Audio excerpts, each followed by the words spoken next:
Assalamualaikum warahmatullahi wabarakatuh. Pada kesempatan kali ini, kami kelompok 4 yang beranggotakan Aino Maisarah, Ashifa Huzaifah, Dana Valita Yandri, Muhammad Haikal Irfi Pratama, Nadiah Sabrina Jamil, dan Nandika Farsa Putra akan menyampaikan materi yakninya Operasi Trikora.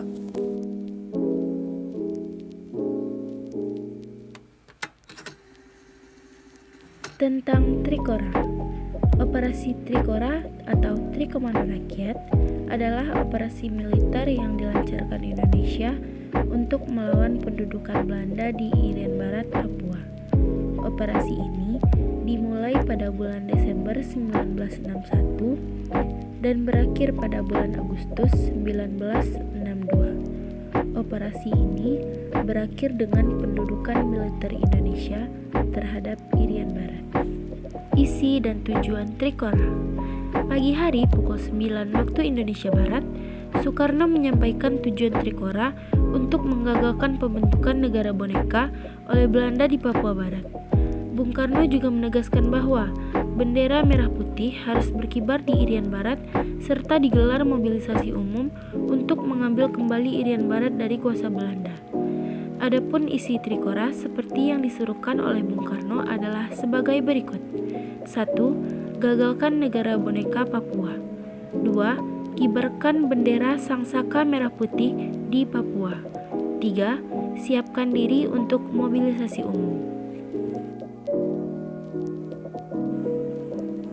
Masalah Papua Barat ini bermula dari konferensi meja bundar KMB di Den Haag, Belanda pada 2 November 1949 terkait rencana pengakuan kedaulatan terhadap Indonesia oleh Kerajaan Belanda. Masih terdapat satu persoalan penting yang belum disepakati, yakni mengenai status Papua Barat. Baik Indonesia maupun Belanda merasa lebih atas wilayah di bagian timur Kepulauan Nusantara itu. Lantaran tidak dicapai titik temu, tulis Amarullah Octavian dalam Militer dan Globalisasi 2012. KMP memutuskan bahwa masalah Papua Barat akan diselesaikan dalam waktu setahun ke depan. Namun, hingga 12 tahun berselang, persoalan ini belum juga dibahas lagi. Belanda ternyata ingin menjadikan Papua Barat sebagai negara boneka. Patrick Motasi dalam sejarah pidato Trikora dan ambisi Soekarno kuasai Papua terungkap bahwa pada Februari 1961 Belanda mulai membentuk parlemen. Lalu, pada 19 Oktober 1961 dibentuk Komite Nasional Papua. Kekuatan militer Papua juga turut dibangun. Departemen Penerangan RI merilis buku Irian Barat, Daerah Kita 1962 yang di dalamnya terdapat bukti bahwa Belanda pernah melakukan pameran bendera Flagerton yang ternyata disertai kapal-kapal perang pada 4 April 1960. Melihat hal ini, Soekarno dan para pejabat tinggi Indonesia tidak tinggal diam. Pada 6 Maret 1961, dibentuk Korps Tentara Kora I. Sebagai panglima komandonya adalah Mayor Jenderal Soeharto. Nama kesatuan ini beberapa kali mengalami perubahan, dari Cadangan Umum Angkatan Darat atau Caduat hingga menjadi Komando Cadangan Strategis Angkatan Darat atau Kostrat. Tanggal 11 Desember 1961, pemerintah Indonesia juga membentuk Dewan Pertahanan Nasional atau Depertan. Indonesia dan Belanda atas desakan AS bertemu kembali di satu meja pada 15 Agustus 1962. Delegasi RI dipimpin oleh Adam Malik, sedangkan Belanda mengutus Dr. John Herman van Rooyen. Diplomat AS, Ellsworth Bonnke, bertindak sebagai penengah.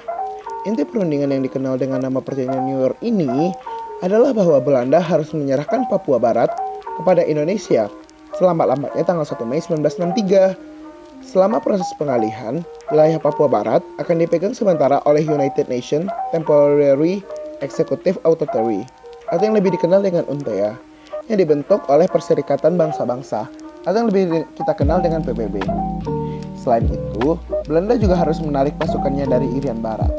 Sementara pasukan Indonesia diperbolehkan bertahan, namun di bawah koordinasi UNTEA, hingga akhirnya tanggal 1 Oktober 1962, Belanda menyerahkan otoritas administrasi Papua kepada UNTEA.